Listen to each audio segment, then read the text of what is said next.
السلام علیکم، میں امداد شمرو۔ پیپلز پارٹی اور مسلم لیگ نون میں ایک بار پھر جو سرد جنگ شروع ہونے کا خطرہ ہے، اور یہ سرد جنگ کس معاملے پہ شروع ہونے جا رہی ہے یہ میں آپ کو بتاؤں گا۔ اور دوسرا، مولانا فضل الرحمان صاحب نے وہ جو پریس کانفرنس چھوڑ گئے تھے نا، پی ڈی ایم کی پریس کانفرنس چھوڑ کر غصے میں چلے گئے تھے، اور اس کے بعد جو پی ڈی ایم کو ہوا ہے نقصان، اس کا ڈیمیج کنٹرول کرنے کی کوششیں کر رہے ہیں۔ انہوں نے آصف زرداری صاحب کو فون کیا، نواز شریف صاحب کو فون کیا، اور سارے رابطے ہوئے، آصف زرداری نے ان کو کیا۔ اور اس کے بعد وہ جو غصہ تھا جب ٹھنڈا ہوا، جو میں نے کہا تھا نا کہ برف پگھلنے لگی ہے، تب اس کے بعد جو استعفوں والا معاملہ تھا، اس معاملے کا توڑ کیا نکالنا ہے۔ جو لڑائی ہوئی ہے، جو جھگڑا ہوا، جو پی ڈی ایم کی بدنامی ہوئی، جو اتحاد میں دراڑیں نظر آئیں،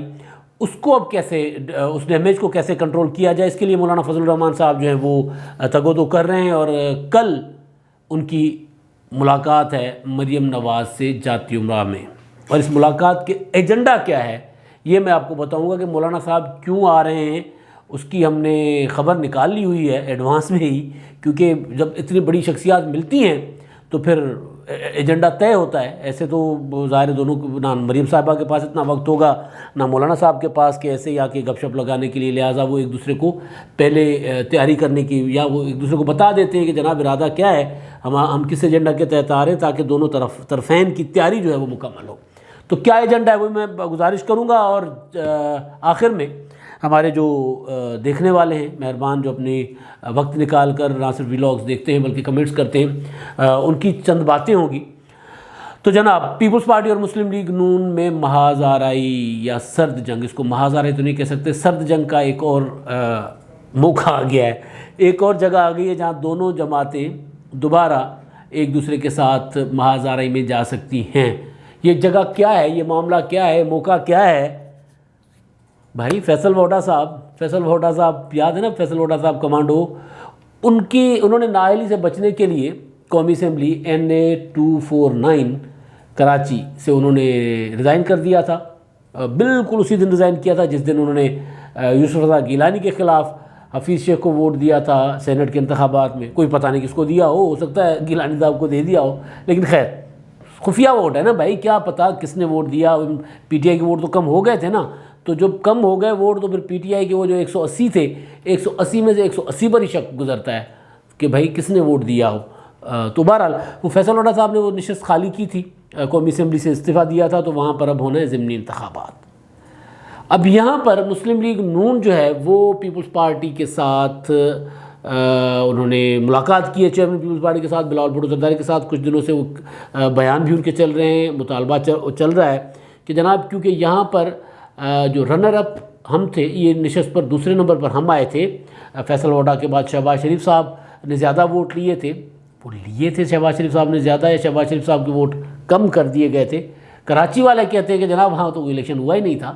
یہ بس ایک طے تھا کہ پی ٹی آئی کو اتنی نشستیں دینی ہے۔ کراچی والے کہتے ہیں، میں نہیں کہہ رہا، چاہے وہ ایم کیو ایم جو اتحاد میں بیٹھی ہوئی ہے پی ٹی آئی کے، وہ بھی یہی کہتے ہیں کہ جناب وہاں الیکشن نہیں ہوا، وہاں پہ تو جو ہم کرتے تھے نا ہمارے ساتھ ہو گیا۔ یہ متحدہ قومی موومنٹ والے کہتے ہیں کہ جناب وہ جو 85 سے لے کے ہم کرتے تھے ہمارے ساتھ 2018 میں ہو گیا۔ تو بہرحال وہ شہباز شریف صاحب نے وہ جو ریکارڈ، جو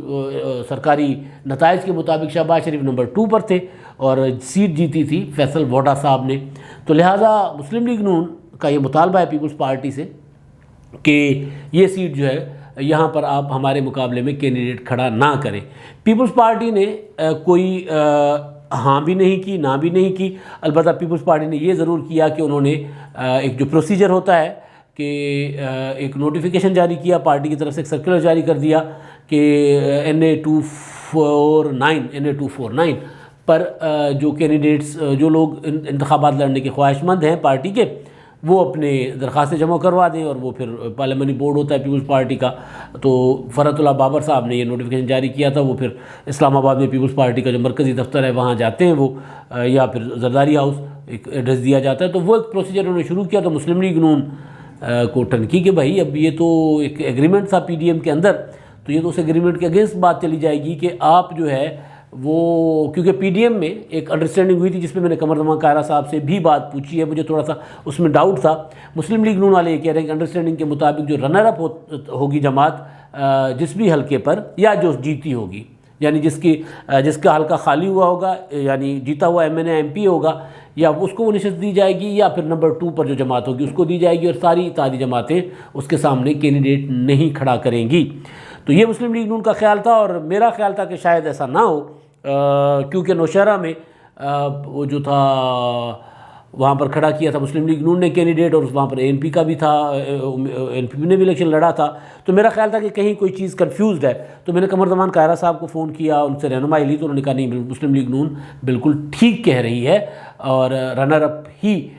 طے ہوا تھا کہ جو رنر اپ ہوں گے، جو نمبر 2 آئے ہوں گے، وہ بھی حقدار ہوں گے سیٹ کے، وہ یعنی پی ڈی ایم کے مشترکہ کینڈیڈیٹ کے طور پر ان کو ہی کھڑا کیا جائے گا۔ تو میں نے پھر جب پتہ کرنے کی کوشش کی کہ جناب پھر پیپلز پارٹی کیوں کینڈیڈیٹ کھڑا کر رہی ہے، تو اس پر پھر مجھے جو بلاول ہاؤس کے ذرائع تھے، پیپلز پارٹی کے دیگر ذرائع، یہاں پر قمر زمان قاہرہ صاحب کی یہاں پر بات نہیں ہے، تو وہاں پر مجھے پتہ یہ چلا کہ جناب ہوا یہ ہے کہ پیپلز پارٹی نے اسی معاہدے کے تحت ڈسکا اور وزیر آباد، ڈسکا کا قومی اسمبلی اور وزیر آباد کے صوبائی اسمبلی کی نشستوں پر چاہے جتنے مرضی ووٹ لیتے، 500 لیتے، 1000 لیتے، 2000 لیتے، یا جتنے بھی لیتے، انہوں نے اپنا کینڈیڈیٹ نہیں کھڑا کیا، لیکن نوشہرہ میں وہاں پر اے این پی نے کینڈیڈیٹ کھڑا کر دیا۔ تو ہم حلقے خالی کر رہے ہیں، باقی اتحادی کھڑے کر رہے ہیں، اور یہاں پر جو کراچی کا حلقہ ہے 249، وہاں پر ان کے پاس خبر یہ تھی پیپلز پارٹی والوں کے پاس کہ اے این پی بھی کینڈیڈیٹ دے رہی ہے، جے یو آئی ایف بھی کینڈیڈیٹ دے رہی ہے، اور وہاں پر وہ کیونکہ شاہ محمد نورانی صاحب کی جو جماعت ہے جے یو پی، وہ بھی ان کا بھی ارادہ ہے، اور آج شاہ اویس نورانی صاحب کی بلاول بھٹو زرداری صاحب سے بھی ملاقات ہوئی ہے، شاہد خاقان عباسی صاحب کی بھی ہوئی، ان کی الگ ہوئی۔ تو پیپلز پارٹی والوں کا کہنا یہ ہے کہ جناب وہ باقی اتحادی کینڈیڈیٹ دے رہے ہیں، تو ہم کیسے نہ دیں؟ اب ہوگا یہ، میں نے پھر پوچھا کہ جناب پھر اس کا حل کیا ہوگا، پھر تو تنازع کھڑا ہو گیا۔ تو انہوں نے کہا کہ ہم ایک شرط پر ہم کینڈیڈیٹ نہیں دیں گے، اور وہ شرط بالکل سادہ ہے کہ ساری جماعتیں اس معاہدے کی پاسداری کریں۔ ہم معاہدے کی پاسداری کرنے کو تیار ہیں۔ اگر جو مسلم لیگ نون کے مفتاح اسماعیل صاحب کے سامنے A N P, J U I F یا جے یو آئی پی کوئی اپنا کینڈیڈیٹ نہیں کھڑا کرتا، کوئی بھی ایک اتحادی اپنا کینڈیڈیٹ سامنے نہیں لے آتے، تو پھر ہم بھی نہیں لے آئیں گے۔ ہمیں کوئی اصولی طور پر ہمیں اس بات سے انکار نہیں ہے، مگر یہ نہیں ہو سکتا کہ پابندی صرف پیپلز پارٹی کرے، جو وہاں کی پیپلز پارٹی کا دعویٰ ہے کہ بھئی اب ہم وہاں پر کراچی میں پہلے سے بہتر پوزیشن میں ہیں، تو کوئی پتہ نہیں ہم یہ جیت بھی لیں سیٹ۔ وہاں جہاں یہ جو حلقہ ہے، یہ مسلم لیگ نون جو ہے یہاں پر اس کا بہت زیادہ اثر رسوخ ہے وہاں کی آبادی کی وجہ سے۔ تو لیکن پیپلز پارٹی کا خیال ہے کہ جناب ہم وہاں پر الیکشن کر سکتے ہیں، مقابلہ کر سکتے ہیں، تو جو جماعتیں مقابلہ کرنے کی پوزیشن میں نہیں ہے وہ تو کینڈیڈیٹ کھڑا کریں، اور ہم نہ کھڑا کریں تو یہ زیادتی ہوگی، لہذا ساری جماعتوں کو پابند ہونا پڑے گا۔ اب باقی جماعتیں جو ہیں وہ میٹر نہیں کرتی پی ڈی ایم کے اندر۔ اصل مسئلہ ہے مسلم لیگ نون اور پیپلز پارٹی کا، لڑائی ان کے درمیان ہوتی ہے، حریف یہی ہے ماضی میں، اور یہ دونوں سیاسی جماعتیں اگر آمنے سامنے آ جاتی ہیں تو پی ڈی ایم کے اندر دراڑیں نظر آنا شروع ہو جاتی ہیں۔ تو اسی وجہ سے اگر اے این پی نے کینڈیڈیٹ کھڑا بھی کیا تو بھی کوئی ایشو نہیں ہوگا، لیکن اگر پیپلز پارٹی نے کھڑا کر دیا تو بات شروع ہو جائے گی کہ معاہدے کی خلاف ورزی ہو گئی۔ اسی وجہ سے میں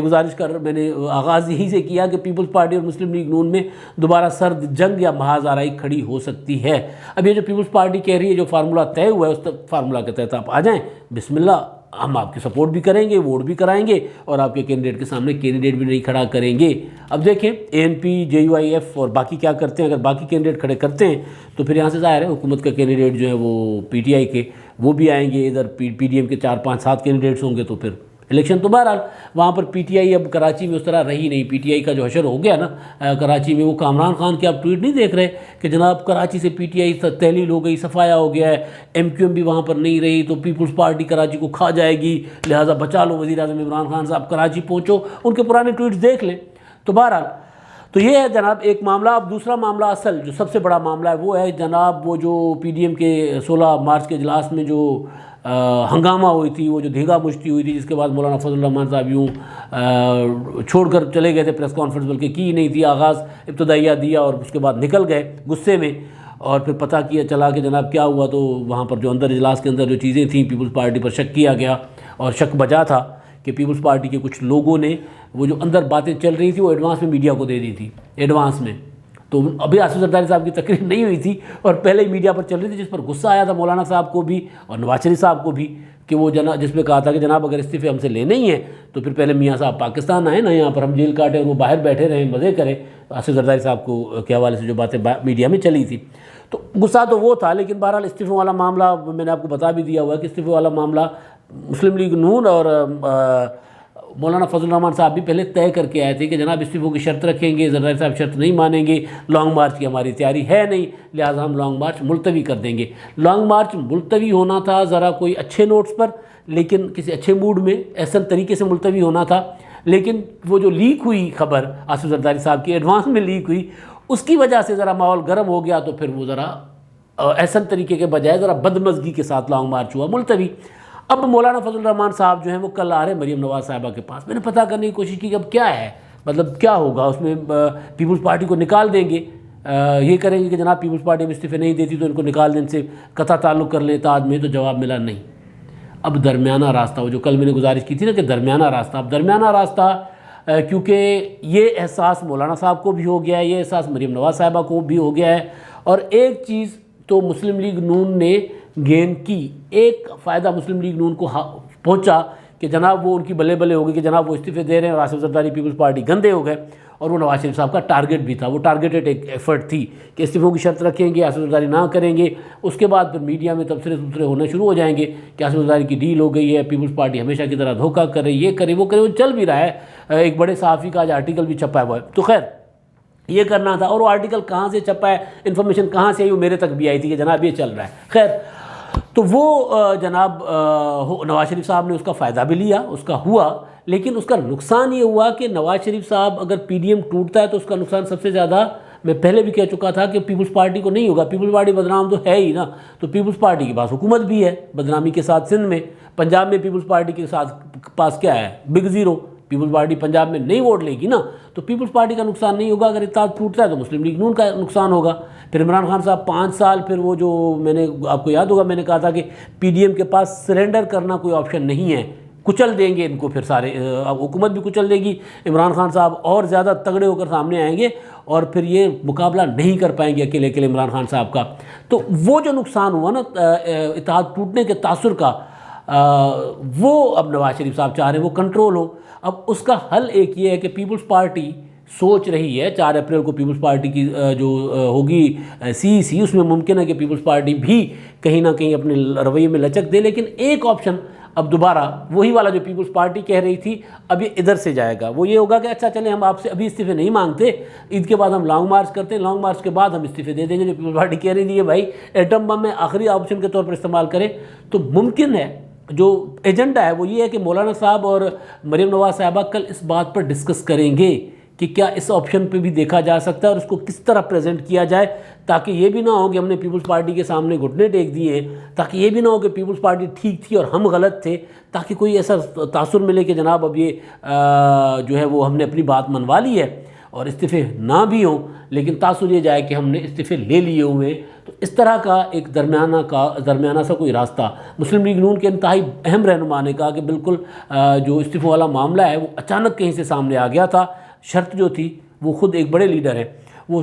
اور مخالف بھی ہیں استعفوں کے، تو انہوں نے کہا کہ جناب ایسا کوئی ایجنڈا تھا نہیں، لیکن 2 دن پہلے وہ آ گیا تھا. اب ہم خود حیران تھے کیا ہوا، اور مولانا صاحب نے وہ جو ماحول گرما دیا اور اس میں وہ جو آصف زرداری صاحب بھی جذباتی ہو گئے، میاں صاحب بھی، تو ماحول گڑبڑ ہو گیا. پیپلز پارٹی کا قصور وہ لیک والا ضرور ہے، وہ جو خبر لیک کرنے والا، لیکن باقی ماحول گرمانے میں جو ہے وہ مولانا صاحب کا کردار ہے. تو وہ مولانا صاحب کو ہی کہا گیا کہ جناب اب اس کو ٹھنڈا کریں آپ. لہٰذا مولانا فضل الرحمان صاحب نے پھر زرداری صاحب سے رابطہ، میاں صاحب سے رابطہ، مریم نواز صاحبہ سے کل ان کی ملاقات ہے جاتی عمرہ میں، اور اس ملاقات میں اس سارے معاملے کو کسی طرح وہ جو نا بکھر گئے نا، رائتہ پھیل گیا ہے، اب اس کو کسی طرح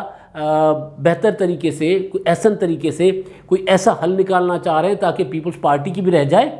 وہ بھی آ کر بیٹھ جائے اتحاد میں، اور ہماری بھی رہ جائے. تو یہ کل بیٹھیں گے مریم نواز صاحب اور مولانا فضل الرحمان صاحب، اور اس میں ایک چیز ذہن میں رکھیے گا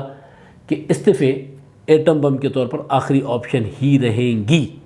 اب اس کو پھر نواز شریف صاحب یا مولانا فضل الرحمان صاحب یا مریم نواز صاحبہ اپنی جیت کہیں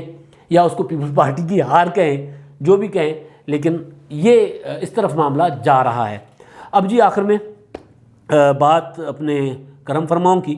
نعیم ملک صاحب ہیں، وہ کہتے ہیں جو گجراتی چودھریوں سے بچ گیا کرونا سے بھی بچ جائے گا۔ بھائی جان قمر زمان کائرہ صاحب جو ہے نا وہ تو نہیں بچ پائے تھے گجراتی چودھریوں سے، وزیر اعظم بنتے بنتے قمر زمان کائرہ صاحب کا فیصلہ ہو گیا تھا جب یوسف رضا گیلانی نااہل ہوئے، مخدوم شہاب الدین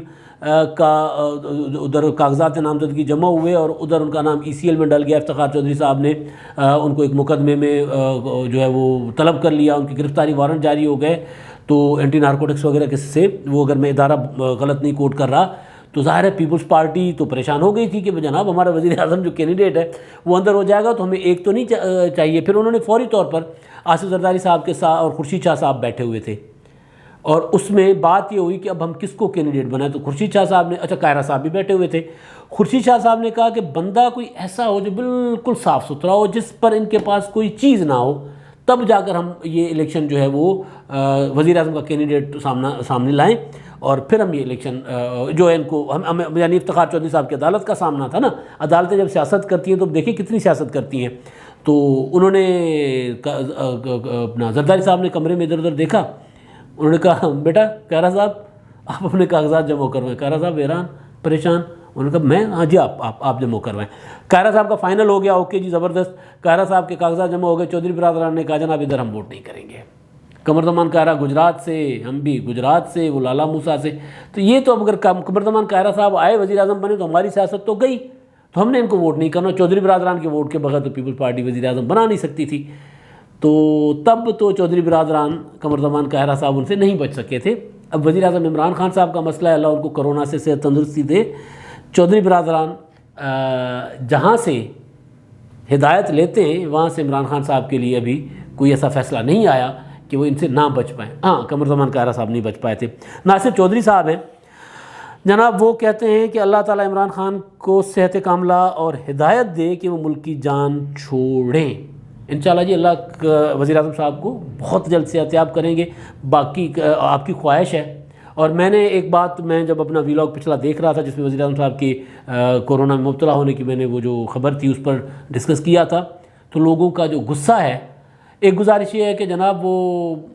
ٹھیک ہے آپ اپنا سیاسی تنقید ضرور کریں، لیکن صحت اور بیماری کے معاملے کو لے کر کوئی طنز کرنا، کوئی کرنا، یہ اچھی چیز نہیں ہے، یہ ہماری تہذیب، ہماری روایات نہیں ہے۔ ہمارے ہاں تو دشمنوں کے بھی جا کے نا خیریت پوچھی جاتی ہے کہ جناب اگر کوئی بیمار ہو جائے تو اس کی عیادت کی جاتی ہے، تو سیاسی مخالفتیں ہیں، ان سیاسی مخالفتوں کو اس حد تک نہیں لے کے جانا چاہیے۔ میں اپنے جو میرے دیکھنے والے ہیں مہربان ہیں ان سے گزارش کروں گا کہ یہ دائرہ کچھ ہوتے ہیں، کچھ ریڈ لائنز ہوتی ہیں، وہ ریڈ لائنز برقرار رہنی چاہیے۔ عمران خان صاحب کی جماعت نے مریم کلثوم نواز صاحبہ اور نواز شریف صاحب کی بیماری کے متعلق جو کیا تھا وہ بھی برا کیا تھا۔ آج اگر عمران خان کے مخالفین ان کی کرونا میں مبتلا ہونے کی کو مذاق بنا رہے ہیں تو یہ بھی کوئی اچھی چیز نہیں ہے۔ ہاں یہ ضرور ہے کہ جناب یہ حکومت ہے، عوام اس حکومت سے تنگ ہیں، وہ عوام حق بجانے بھی وہ کہیں کہ اللہ تعالیٰ اس حکومت سے جلدی جان چھڑوائے، لیکن وہ آپ بالکل بہت اچھا کیا کہ جناب آپ نے ساتھ دعا پہلے دی ہے کہ وزیر اعظم صاحب کو اللہ تعالیٰ صحت کاملہ عطا کرے۔ ناصر چودھری صاحب یہ آپ کا جیسچر بہت اچھا ہے۔ بلال اکبر صاحب ہیں، وہ کہتے ہیں محترم وزیر اعظم صاحب بہت پہلے ہی مکمل طور پر بری طرح ایکسپوز ہو چکے ہیں۔ بالکل جی، حکومت تو اب آپ 3 سال ہو رہے ہیں اور ابھی کمیٹیاں اب بن رہی ہیں کارکردگی جانچنے کے لیے، دیکھنے کے لیے، تو ایکسپوز ہونا اور کیا ہوتا ہے؟ جب اتحادی اپنے ہر دوسرے تیسرے دن کے بعد ایک بیان جاری کر دیں کہ جناب حکومت کی کارکردگی 0 ہے، تو اس کو ایکسپوز ہونا اور کیا کہتے ہیں؟ بالکل ٹھیک بات ہے آپ کی بلال اکبر صاحب کہ حکومت بری طرح ایکسپوز ہو چکی ہے، اب وقت ہی پورا کرے گی۔ کامیاب حکومتوں میں سے یہ حکومت نہیں ہے، بے شک 5 سال پورے بھی کر جائے۔ کامیاب حکومتیں کوئی اور ہوا کرتی ہیں جو اپنے منشور کے مطابق چلتی ہیں اور منشور کا جو 50% سے زیادہ عمل کر جائیں سیاسی طور پر، وہ حکومتیں کامیاب سمجھی جاتی ہیں۔ عمران خان صاحب کی حکومت سوائے سیاسی مخالفین کو جیلوں میں ڈالنے کے باقی اپنے منشور سے انہوں نے الٹ کیا ہے، منشور پر عمل نہیں کیا، تو ظاہر ہے ایکسپوز تو ہو رہے ہیں اور ایکسپوز ہونے کے ساتھ ساتھ بری طرح ناکام بھی ہو رہے ہیں۔ اب تک کے لیے اتنا ہی، اللہ حافظ۔